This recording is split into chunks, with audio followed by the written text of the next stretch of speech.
आगे महर्षि वाल्मीकि रामायण के युद्ध कांड में श्री राम और कुंभकर्ण के युद्ध के बारे में बताया गया है, जिसमें तदनंतर श्री राम, जिनकी भुजाएं नाग राज वासुकी के समान विशाल और मोटी थी, उन भगवान श्री राम ने पवन की प्रेरणा से उमड़े हुए मेघ के समान काले और पर्वत के समान ऊंचे शरीर वाले कुंभकर्ण को आक्रमण करते देख रणभूमि में उससे कहा, राक्षसराज आओ, विषाद ना करो, मैं धनुष लेकर खड़ा हूँ। मुझे राजवंश का विनाश करने वाला समझो। अब तुम 2 ही घड़ी में अपनी चेतना खो बैठोगे, अर्थात मर जाओगे। यही राम है, यह जानकर वह राक्षस विकृत स्वर में अट्टहास करने लगा और अत्यंत कुपित हो रण क्षेत्र में वानरों को भगाता हुआ उनकी ओर दौड़ा। महातेजस्वी कुंभकर्ण समस्त वानरों के हृदय को विदीर्ण सा करता हुआ विकृत स्वर में जोर जोर से हंसकर मेघ गर्जना के समान गंभीर एवं भयंकर वाणी में श्री रघुनाथ जी से बोला, राम, मुझे विराद, कबंध और खर नहीं समझना चाहिए। मैं मारीच और बाली भी नहीं हूँ। यह कुंभकर्ण तुमसे लड़ने आया है। मेरे यह इस भयंकर एवं विशाल मुदगर की ओर देखो। यह सब का सब काले लोहे का बना हुआ है। मैंने पूर्व काल में इसके द्वारा समस्त देवताओं और दानवों को परास्त किया था।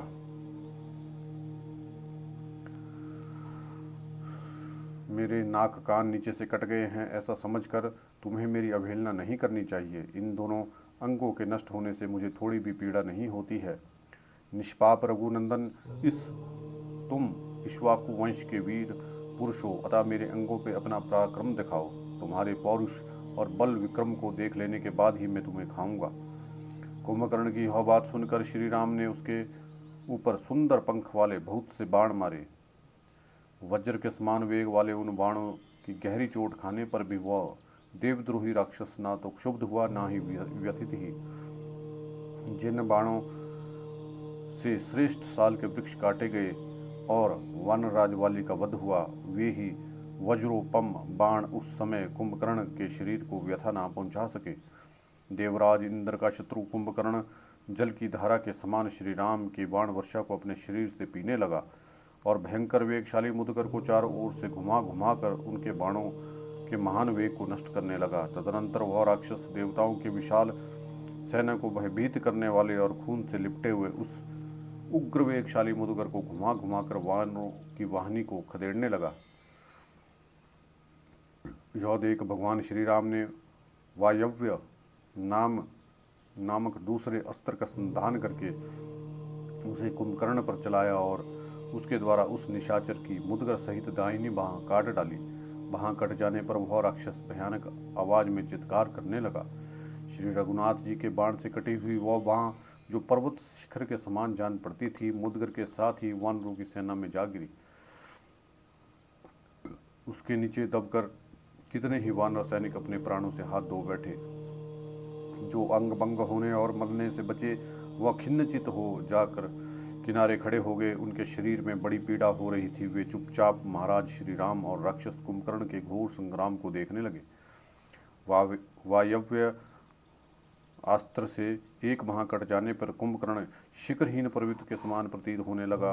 उसने एक हाथ से एक ताड़ का वृक्ष उखाड़ लिया और उसे लेकर रणभूमि में महाराज श्री राम पर धावा किया। तब श्री राम ने एक स्वर्ण भूषित बाण निकाल उसे इंद्रास्त्र से अभिमंत्रित किया और उसके द्वारा सर्प के समान उठी हुई राक्षस की दूसरी बाह को भी वृक्ष सहित काट गिराया।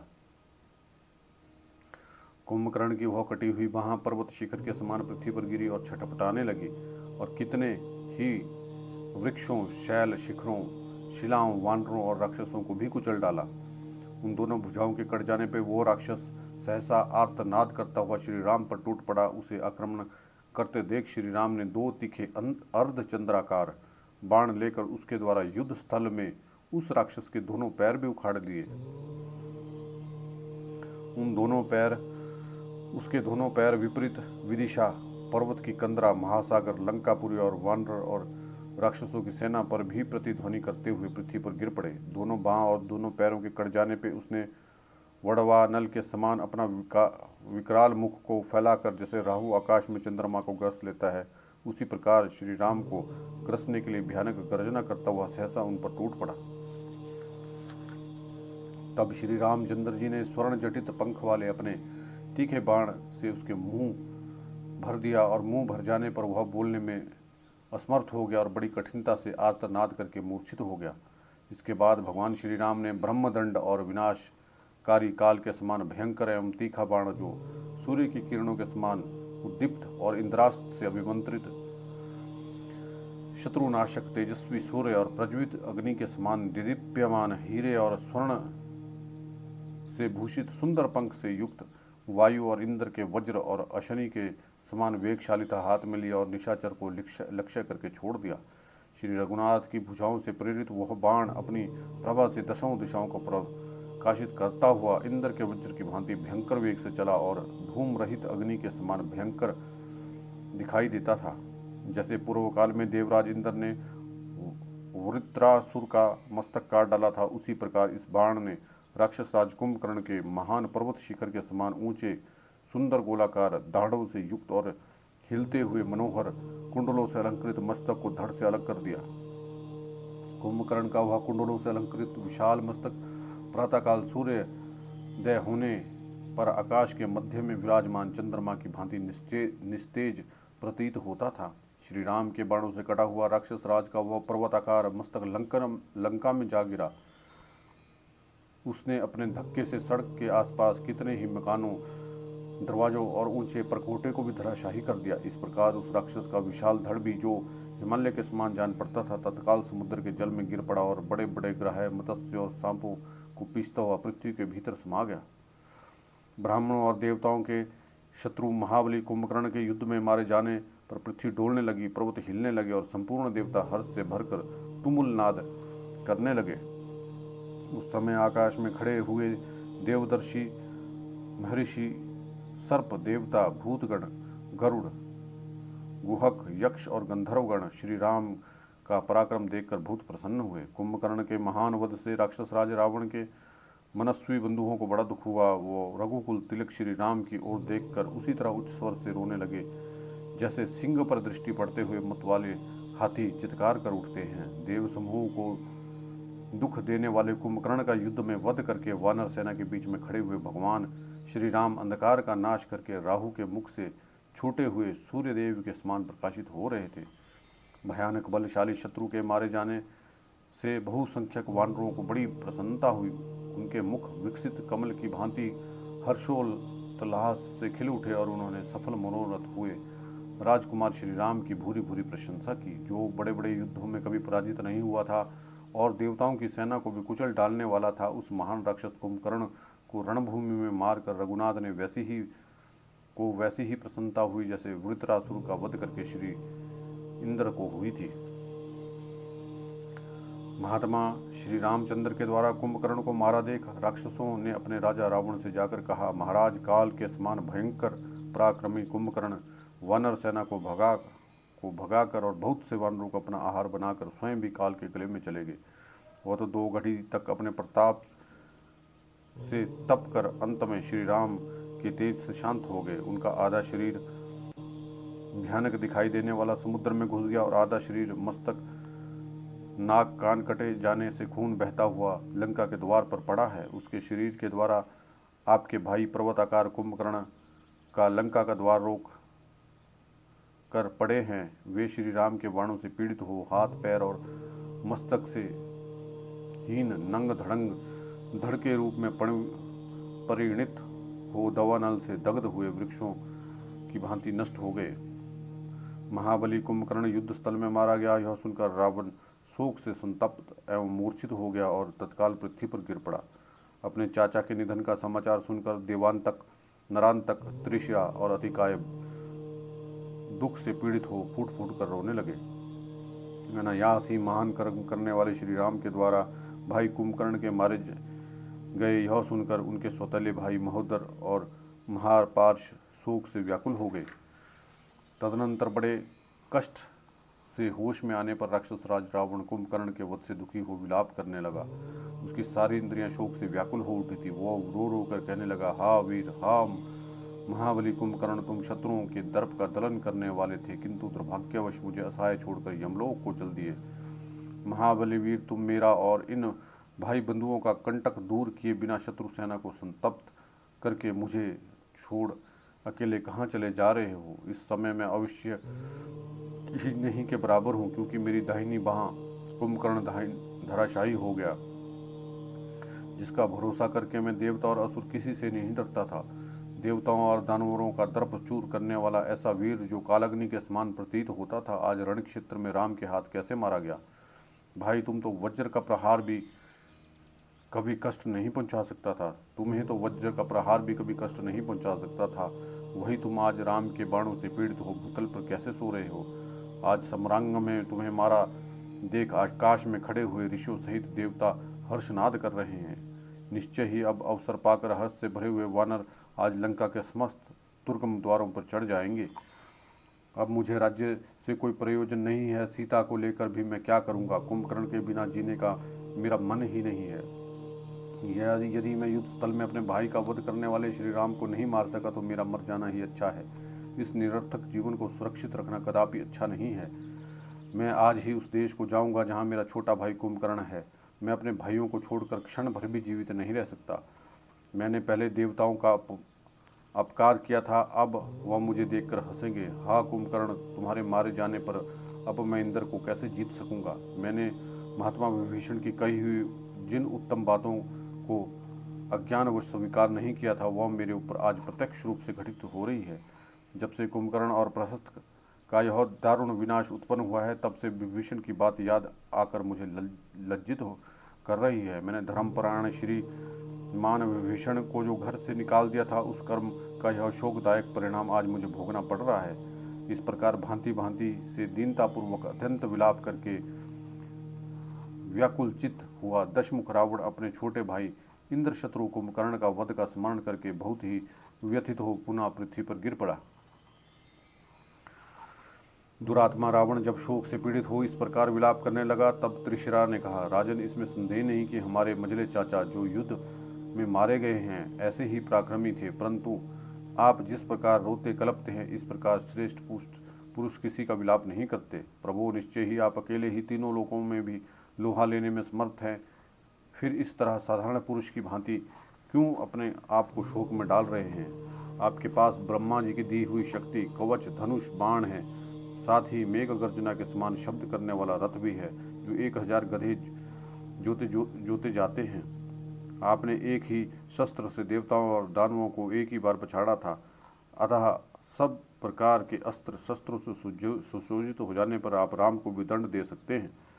अथवा महाराज, आपकी इच्छा हो तो यहीं रहें, मैं स्वयं युद्ध के लिए जाऊंगा और जैसे गरुड़ सांपों का संहार करता है, उसी तरह मैं आपके शत्रुओं को जड़ से उखाड़ फेंकूंगा। जैसे इंद्र ने शंबरासुर को और भगवान विष्णु ने नरकासुर को मार गिराया था, उसी प्रकार युद्ध स्थल में आज मैं मेरे द्वारा मारे जाकर राम सदा के लिए सो जाएंगे। त्रिशिरा की यह बात सुनकर राक्षस राज रावण को इतना संतोष हुआ कि वह अपना नया जन्म हुआ सा मानने लगा। काल से प्रेरित हो कर ही उसकी ऐसी बुद्धि हो गई। त्रिशिरा का उपरोक्त कथन सुनकर देवांतक, नरांतक और तेजस्वी अतिकाय ये तीनों युद्ध के लिए उत्साहित हो गए। मैं युद्ध के लिए जाऊंगा, मैं जाऊंगा, ऐसा कहते और गर्जना करते हुए तीनों श्रेष्ठ निशाचर युद्ध के लिए तैयार हो गए और रावण के वीर पुत्र इंद्र के समान पराक्रमी थे। वे सब के सब आकाश में विचरण करने वाले, माया विषाद, रण दुर्मुद और देवताओं का विदर्भ दलन करने वाले थे। वे सभी उत्तम बल से संपन्न थे। उन सब की कीर्ति तीनों लोकों में फैली हुई थी और समर भूमि में आने पर गंधर्वों, किन्नरों और बड़े बड़े नागों सहित देवताओं से भी कभी उनकी पराजय नहीं सुनी गई थी। वे सभी अस्त्रवेदा, सभी वीर और सभी युद्ध की कला में निपुण थे। उन सबको शास्त्रों और शस्त्रों का उत्तम ज्ञान प्राप्त था और सबने तपस्या के द्वारा वरदान प्राप्त किया था। सूर्य के समान तेजस्वी और शत्रुओं की सेना और संपत्ति को रौंद डालने वाले उन पुत्रों से घिरा हुआ राक्षसों का राजा रावण बड़े बड़े दानवों का दर्प चूर्ण करने वाला, देवताओं से घिरे हुए इंद्र की भांति शोभा पा रहा था। उसने अपने पुत्रों को हृदय से लगाकर नाना प्रकार के आभूषणों से विभूषित किया और उत्तम आशीर्वाद देकर रणभूमि में भेजा। रावण ने अपने दोनों भाई युद्धोन्मत्त महापार्श्व और मद महोदर को भी युद्ध में कुमारों की रक्षा के लिए भेजा। वे सभी महाकाय राक्षस समस्त लोगों को रुलाने वाले महामना रावण को प्रणाम और जिनकी परिक्रमा करके युद्ध के लिए प्रस्थित हुए।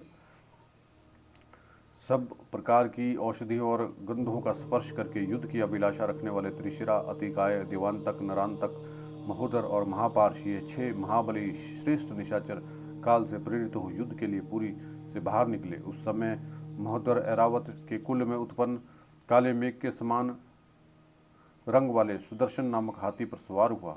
समस्त आयुधों से संपन्न और तुणीरों से अलंकृत महोदर उस हाथी की पीठ पर बैठकर अस्ताचल के शिखर पर विराजमान सूर्य देव के समान शोभा पा रहा था। रावण कुमार त्रिशरा एक उत्तम रथ पर आरूढ़ हुआ, जिसमें सब प्रकार के अस्त्र शस्त्र रखे गए थे और उत्तम घोड़े जुते हुए थे। उस रथ में बैठकर धनुष धारण किए त्रिशिरा विद्युत उल्का ज्वाला इंद्रधनुष से युक्त मेघ के समान शोभा पा रहा था।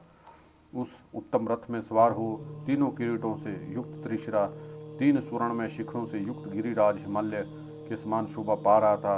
राक्षस राज रावण का अत्यंत श्रेष्ठ पुत्र अतिकाय समस्त धनुर्धारियों का श्रेष्ठ था और वह उस समय एक उत्तम रथ पर आरूढ़ हुआ। उस रथ के पहिए और धुरे बहुत सुंदर थे, उसमें उत्तम घोड़े जुते हुए थे और उनके अनुकर्ष और कुबर भी सुदृढ़ थे। तुणीर बाण धनुष के कारण वह रथ उद्दीप्त हो रहा था। प्रास खड्ग और परिघों से वह भरा हुआ था। वह स्वर्ण निर्मित विचित्र और दीप्तिशील किरीट और अन्य आभूषणों से विभूषित हो अपनी प्रभा से प्रकाश का विस्तार करते हुए मेरु पर्वत के समान सुशोभित होता था। उस रथ पर श्रेष्ठ निशाचरों से घिर कर बैठा हुआ वह महाबली राक्षस राजकुमार देवताओं से घिरे हुए वज्रपाणी इंद्र के समान शोभा पाता था। नरांतक उच्चय श्रवा के समान श्वेत वर्ण वाले एक स्वर्ण भूषित विशालकाय और मन के समान वेगशाली अश्व पर आरूढ़ हुआ। उल्का के समान दीप्तिमान प्रास हाथ में लेकर तेजस्वी नरांतक शक्ति के लिए मोर पर बैठे हुए तेज पुंज के समान कुमार कार्तिक के समान सुशोभित हो रहा था। देवांतक स्वर्णभूषित परिघ लेकर समुद्र मंथन के समय दोनों हाथों से मंदराचल को उठाए हुए भगवान विष्णु के स्वरूप का अनुकरण कर रहा था। महातेजस्वी और पराक्रमी महापार्श्व हाथ में गदा लेकर युद्ध स्थल में गदाधारी कुबेर के समान शोभा पाने लगा। अमरावती पुरी से निकलने वाले देवताओं के समान ये सभी महाकाय निशाचर लंकापुरी से चले। उनके पीछे श्रेष्ठ आयुध धारण किए हुए विशालकाय राक्षस हाथी घोड़ों और मेघों की गर्जना के समान घरघराहट पैदा करने वाले रथों पर सवार होकर युद्ध के लिए निकले। वे सूर्य तुल्य तेजस्वी महामनस्वी राक्षस राजकुमार मस्तक पर किरीट धारण करके उत्तम शोभा संपत्ति से सेवित वो आकाश में प्रकाशित होने वाले ग्रहों के समान सुशोभित हो रहे थे। उनके द्वारा धारण की हुई अस्त्र शस्त्रों की श्वेत पंक्ति आकाश में शरद ऋतु के बादलों की भांति उज्ज्वल कांति से युक्त हंसों की श्रेणी के समान शोभा पा रही थी। आज या तो हम शत्रुओं को परास्त कर देंगे या स्वयं ही मृत्यु की गोद में सदा के लिए सो जाएंगे, ऐसा निश्चय करके वे राक्षस युद्ध के लिए आगे बढ़े। वे युद्ध दुर्मद महामनस्वी निशाचर गरजते सिंहनाद करते बाण हाथ में लेते और शत्रुओं पर छोड़ देते थे। उन राक्षसों के गर्जने ताल ठोंकने और सिंहनाद करने से पृथ्वी कंपित सी होने लगी और आकाश फटने सा लगा। उन महाबली राक्षस शिरोमणि वीरों ने प्रसन्नतापूर्वक नगर की सीमा से बाहर निकलकर देखा, वानरों की सेना पर्वत शिखर और बड़े बड़े वृक्ष उठाए युद्ध के लिए तैयार खड़ी है। महामना वानरों ने राक्षस सेना पर दृष्टिपात किया। वह हाथी घोड़े रथों से भरी थी, सैकड़ों हजारों घुंघरुओं की रुनझुन से निनादित थी, काले मेघों की घटा जैसी दिखाई देती थी। उनके हाथ में बड़े बड़े आयुध लिए हुए थे। प्रज्वलित अग्नि और सूर्य के समान तेजस्वी राक्षसों ने उसे सब ओर से घेर रखा था। निशाचरों की उस सेना को आती देख वानर प्रहार करने का अवसर पाकर महान पर्वत शिखर उठाए बारंबार गर्जना करने लगे। वे राक्षसों का सिंहनाद सहन न करने के कारण बदले में जोर जोर से दहाड़ने लगे। वानर युद्धपतियों का वह उच्च स्वर से किया हुआ गर्जन तर्जन सुनकर भयंकर एवं महान बल से संपन्न राक्षसगण शत्रुओं का हर्ष सहन न कर सके, अतः वे स्वयं ही अति भीषण सिंहनाद करने लगे। तब वानर युद्धपति राक्षसों की उस भयंकर सेना में घुस गए और शैल श्रृंग उठाए शिखरों वाले पर्वतों की भांति वहाँ विचरण करने लगे। वृक्षों और शिलाओं को आयुध के रूप में धारण किए हुए वानर योद्धा राक्षस सैनिकों पर अत्यंत कुपित हो आकाश में उड़ उड़कर विचरने लगे। कितने ही वानर शिरोमणि वीर मोटी मोटी शिखाओं और वृक्षों को हाथ में लेकर पृथ्वी पर विचरने लगे। उस समय राक्षस और वानरों के युद्ध ने बड़ा भयंकर रूप धारण किया। राक्षसों ने बाण समूहों की वर्षा के द्वारा जब वानरों को आगे बढ़ने से रोका, उस समय वे भयंकर पराक्रमी वानर उन वृक्षों, शिलाओं और शैल शिखरों की अनुपम वृष्टि करने लगे। राक्षस और वानर दोनों ही वहां रण क्षेत्र में सिंहों के समान दहाड़ रहे थे। कुपित हुए वानरों ने कवचों और आभूषणों से विभूषित बहुत तेरे राक्षसों को युद्ध में शिलाओं की मार से कुचल डाला और मार डाला। कितने ही वानर रथ, हाथी, घोड़े पर बैठे हुए वीर राक्षसों को भी सहसा उछल कर मार डालते थे। वहाँ प्रधान प्रधान राक्षसों के शरीर पर्वत शिखरों से आच्छादित हो गए थे। वानरों के मुक्कों की मार खाकर कितने की आंखें बाहर निकल आई थी। वे निशाचर भागते, गिर पड़ते और चित्कारते थे। राक्षसों ने भी पैने बाणों से कितने ही वानर शिरोमणियों को विदीर्ण कर दिया था। शूलों और मुदगरों, खड़गों, परासों और शक्तियों से बहुतेरों को मार गिराया था। शत्रुओं के रक्त से जिनके शरीर लिपटे हुए थे, वे वानर राक्षस वहां पर विजय पाने की इच्छा से एक दूसरे को धराशायी कर रहे थे। थोड़ी दूर में वह युद्ध भूमि वानरों और राक्षसों के द्वारा चलाए गए पर्वत शिखरों और तलवारों से आच्छादित हो रक्त के प्रवाह से सिंच उठी। युद्ध के मद से उन्मत्त हुए पर्वताकार राक्षस जो शिलाओं की मार से कुचल दिए गए थे, वे सब और बिखरे पड़े और वहां की सारी भूमि पट गई थी।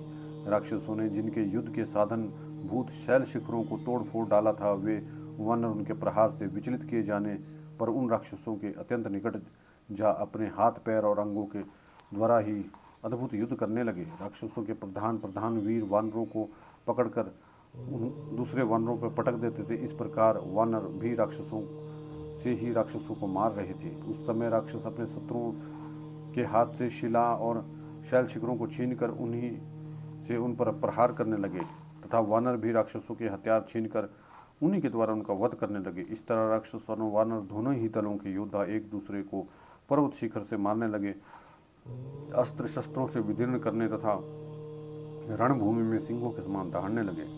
राक्षसों के शरीर रक्षा के साधनभूत कवच आदि छिन्न भिन्न हो गए। वानरों की मार खाकर वे अपने शरीर से उसी प्रकार रक्त बहाने लगे जैसे वृक्ष अपने तनों से गोंद बहाया करते हैं। कितने ही वानर रणभूमि में रथ से रथ को, हाथी से हाथी को और घोड़े से घोड़े को मार गिराते थे।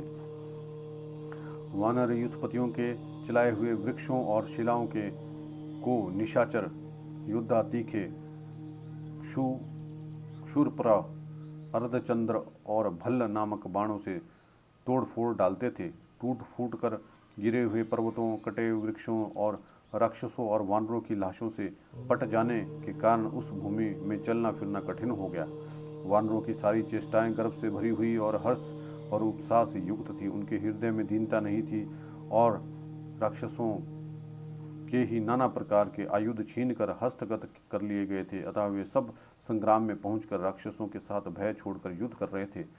इस प्रकार जब भयंकर मारकाट मच गई थी, वानर प्रसन्न थे, राक्षसों की लाशें गिर रही थी, उस समय महर्षि और देवगण हर्षनाद करने लगे। तदनंतर वायु के समान तीव्र वेग वाले घोड़े पर सवार हो, हाथ में तीखी शक्ति लिए नरांतक वानरों की भयंकर सेना में उसी तरह घुसा जैसे कोई मत्स्य महासागर में प्रवेश कर रहा हो। उस महाकाय इंद्रघोरी वीर निशाचर ने चमचमाते हुए भाले से अकेले ही 700 वानरों को चीर डाला और क्षण में वानर युद्धपतियों की एक बहुत बड़ी सेना का संहार कर डाला। घोड़े की पीठ पर बैठे हुए उस महामनस्वी वीर को विद्याधरों और महर्षियों ने वानरों की सेना में विचरते देखा। जिस मार्ग से वह निकला था, वह धराशायी हुए पर्वताकार वानरों से ढकाई देता था और वहां रक्त और मांस की कीच सी मच जाती थी। वानरों के प्रधान प्रधान वीर जब तक पराक्रम करने का विचार करते, तब तक नरांतर इन सबको लांग कर भाले से मारकर घायल कर देता। जैसे दवानल सूखे जंगलों को जलाता, उसी प्रकार प्रज्वलित परास लिए नरांतक युद्ध के मुहाने पर वानर सेनाओं को दग्ध करने लगा। वानर लोग जब तक वृक्ष और पर्वत शिखरों को उखाड़ते, तब तक उसके भाले की चोट खाकर वज्र के समान पर्वत की भांति ढह जाते थे। जैसे वर्षा काल में प्रचंड वायु सब और वृक्षों को तोड़ उखाड़ती हुई विचरती है, उसी प्रकार बलवान नरांतक रणभूमि में वानरों को रौंदता हुआ संपूर्ण दिशाओं में विचरने लगा। वानर वीर भय के मारे ना तो भाग पाते, ना ही खड़े रह पाते, ना ही उनसे दूसरी कोई चेष्टा करते बनती। पराक्रमी नरांतक उछलते हुए, पड़े हुए और जाते हुए सभी वानरों को भाले से चोट कर देता था। उसका भाला अपनी प्रभा से सूर्य के समान उद्दीप्त हो रहा था और यमराज के समान भयंकर जान पड़ता था। उसके एक ही भाले की मार से घायल होकर झुंड के झुंड वानर पृथ्वी पर सो गए। वज्र के आघात को भी मात कर देने वाले उस प्रास के दारुण प्रहार को वानर नहीं सहन कर सके और जोर जोर से चित्कार करने लगे। वहां गिरते हुए वानर वीरों के उस रूप उन पर्वतों के समान दिखाई देते थे जो वज्र के आघात से शिखरों के विदीर्ण हो जाने पर धराशायी हो रहे थे। पहले कुंभकर्ण ने जिन्हें रणभूमि में गिरा दिया था, वे महामनस्वी श्रेष्ठ वानर उस समय स्वस्थ हो सुग्रीव की सेवा में उपस्थित हुए। सुग्रीव ने जब सब ओर दृष्टिपात किया तब देखा कि वानरों की सेना नरांतक के भय से भयभीत होकर इधर उधर भाग रही है। सेना को भागते देख उन्होंने नरांतक पर दृष्टि डाली, जो घोड़े की पीठ पर बैठकर हाथ में भाला लिए आ रहा था। उसे देख महातेजस्वी वानरराज सुग्रीव ने इंद्र तुल्य पराक्रमी वीर अंगद से कहा, बेटा, वह जो घोड़े पर बैठा हुआ वानर सेना में हलचल मचा रहा है, उस वीर राक्षस का सामना करने के लिए जाओ उसे और उसके प्राणों का अंत शीघ्र ही कर दो। स्वामी की आज्ञा सुनकर पराक्रमी अंगद उस समय मेघों की घटा के समान प्रतीत होने वाले वानर सेना से उसी तरह निकले जैसे सूर्यदेव बादलों की ओर से प्रकट होते हैं। वानरों में श्रेष्ठ अंगद शैल समूह के समान विशालकाय थे। वे अपनी बाहों में बाजूबंद धारण किए हुए थे, इसलिए स्वर्ण आदि धातुओं से युक्त पर्वत के समान शोभा पाते थे। बालीपुत्र अंगद महातेजस्वी थे, उनके पास कोई हथियार नहीं था, केवल नख और दाढ़ ही उनके अस्त्र शस्त्र थे। वे नरांतक के पास पहुंचकर इस प्रकार बोले, ओ निशाचर, ठहर जा। इन साधारण वानरों को मार कर तू क्या करेगा? तेरे भाले की चोट वज्र के समान असह्य है, किंतु जरा मेरी इस छाती पर तो मार। अंगद की यह बात सुनकर नरांतक को बड़ा क्रोध हुआ। वह कुपित और दांतों को होंठ दबा सर्प की भांति लंबी सांस ले बालीपुत्र अंगद के पास आकर खड़ा हो गया। उसने चमचमाते हुए भाले को घुमाकर सहसा अंगद पर दे मारा। बालीपुत्र अंगद का वक्ष स्थल वज्र के समान कठोर था।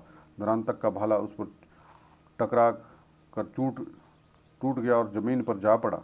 उस भाले को गरुड़ के समान खंडित किए जाने पर सर्प के शरीर की भांति टूक टूक हो पड़ा देख बालीपुत्र अंगद ने हथेली ऊंची करके नरांतक के घोड़े को मस्तक पर जोर से थप्पड़ मारा। उस प्रहार से घोड़े का सिर फट गया और पैर नीचे को धंस गए और आंखें फूट गई और जीभ बाहर निकल आई। वह पर्वताकार अश्व प्राणहीन होकर पृथ्वी पर गिर पड़ा। घोड़े को मरकर पृथ्वी पर पड़ा देख नरांतक के क्रोध की सीमा न रही। उस महाप्रभावशाली निशाचर ने युद्ध स्थल में मुक्का तान कर बाली कुमार के मस्तक पर मारा। मुक्के की मार से अंगद का सिर फूट गया और उससे वेगपूर्वक गर्म गर्म रक्त की धारा बहने लगी। उसके हाथ में माथे में बड़ी जलन हुई। वे मूर्छित हो गए। थोड़ी देर में जब होश हुआ तब उस राक्षस की शक्ति देखकर आश्चर्यचकित हो उठे। फिर अंगद ने पर्वत शिखर के समान अपना मुक्का ताना और जिसका वेग मृत्यु के समान था।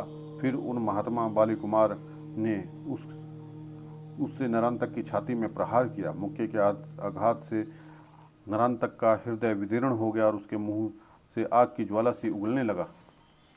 उसके सारे अंग लहूलुहान हो गए और वज्र के मारे हुए पर्वत की भांति पृथ्वी पर गिर पड़ा। बाली कुमार के द्वारा युद्ध स्थल में उत्तम पराक्रमी नरांतक के मारे जाने पर उस समय आकाश में देवताओं और भूतल पर वानरों ने बड़े जोर से हर्षनाद किया।